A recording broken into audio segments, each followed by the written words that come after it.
পরিষ্কারভাবে আসামি রূপে সবাই দেখতে পাচ্ছে মমতা ব্যানার্জিকে। সেই কারণে মমতা ব্যানার্জির আর গদিতে থাকার কোনো নৈতিক অধিকার নেই। এবং পরিষ্কার আজকে আমি বলতে চাই, যদি সসম্মানে গদি না ছাড়বেন, যেভাবে পাশের রাষ্ট্রে বলপূর্বক গদি থেকে নামানো হয়েছে, তাড়ানো হয়েছে, এখানেও সে জিনিস হতে বাধ্য। সেই কারণে মানে মানে কেটে পড়ি, ভেঙে পড়ি, এটাই হচ্ছে সবচেয়ে সঠিক। তাই আমি আপনাদেরকে পরিষ্কার বলতে চাই, আজকে আদালত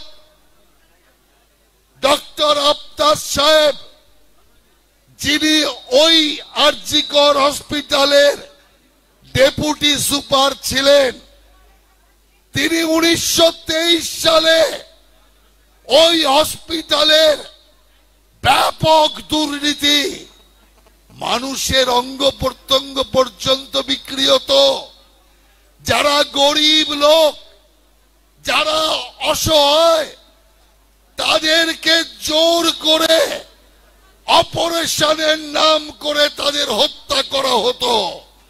আর সেই হত্যা করে তাদের দেহের বিভিন্ন পার্টসকে খুলে দিয়ে পেট সেলাই করে চালিয়ে দিত। আপনার বাড়ির লোক মারা গেছে, এইভাবে একটার পর একটা অঙ্গ প্রত্যঙ্গ এই আরজিকর হসপিটাল থেকে বাংলাদেশে চালান হয়েছে, চোরা কারবারিদের কাছে চালান হয়েছে। এই টাকা কোথায় গিয়েছে? আজকে যে হাসপাতালের সুপার, যে সন্দীপ ঘোষের জন্য মমতা ব্যানার্জি, সারা বাংলার মানুষ তাকে খুনির সমর্থক বলছে, তারপরেও তিনি টলছেন না কেন? সন্দীপ ঘোষকে বাঁচাবার জন্য মমতা ব্যানার্জির এত তাড়া কিসের?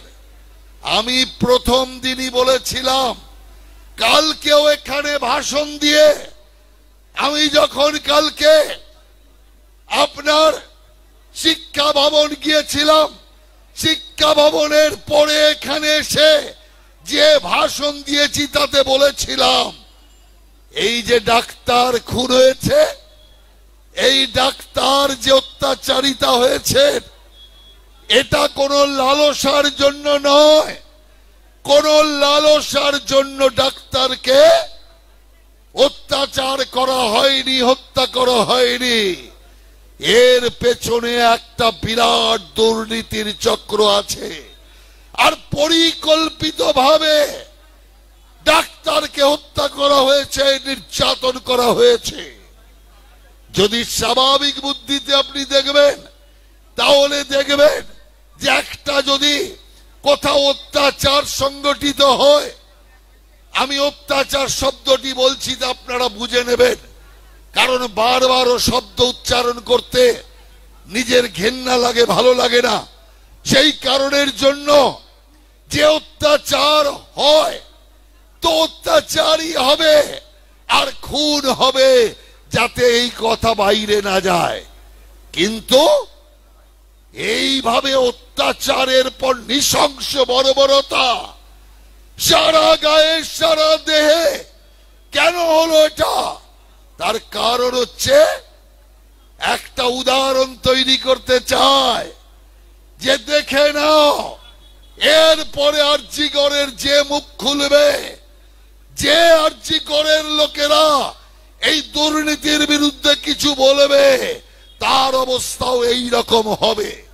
কারণ ওরা তো জানে সরকার আমাদের, হাসপাতাল আমাদের, দিদি আমাদের, পুলিশ আমাদের, আমাদেরকে কি করবে। কিন্তু বাপের ওপরেও বাপ আছে। আপনি কি দেখলেন? সোজা আদালত, প্রত্যেকবার একটু দেরি হয়, টালবাহানা হয়, সিবিআই ইনকোয়ারি দিতে দিতেই 1 মাস চলে যায়, কিন্তু আদালত এবার সাথে সাথে সিবিআই ইনকোয়ারি দিয়ে দিয়েছে। আর মমতা ব্যানার্জির লজ্জা নেই? গত পরশু থেকে আরজিকর হসপিটালের দায়িত্ব দিয়ে দেওয়া হয়েছে সিআইএসএফ কে, অর্থাৎ কেন্দ্রীয় বাহিনীকে। আজকে আর আরজিকরের সুরক্ষা কেন্দ্রীয় বাহিনী দেখছে, কলকাতা পুলিশ নয়, আদালতের আদেশে।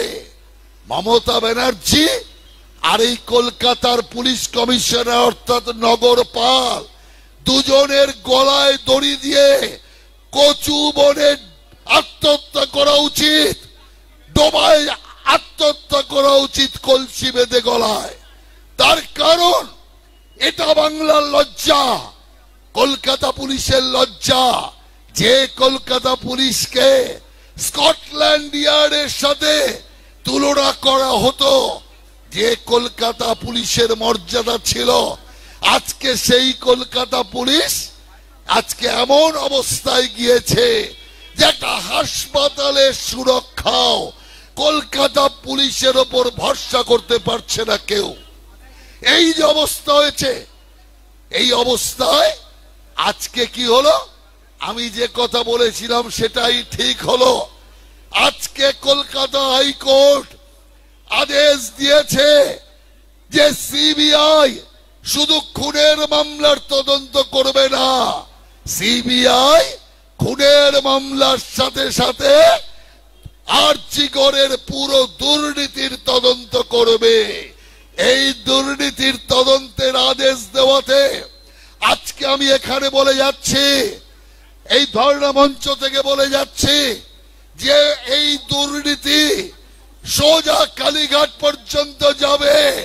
আজকে যে রাস্তা তৈরি করে দিলেন, এই দুর্নীতির রাস্তাও কালীঘাটে যাবে। কারণ টাকা কোথায় গেছে? টাকা যাওয়ার একটাই জায়গা, সেটা হচ্ছে কালীঘাট।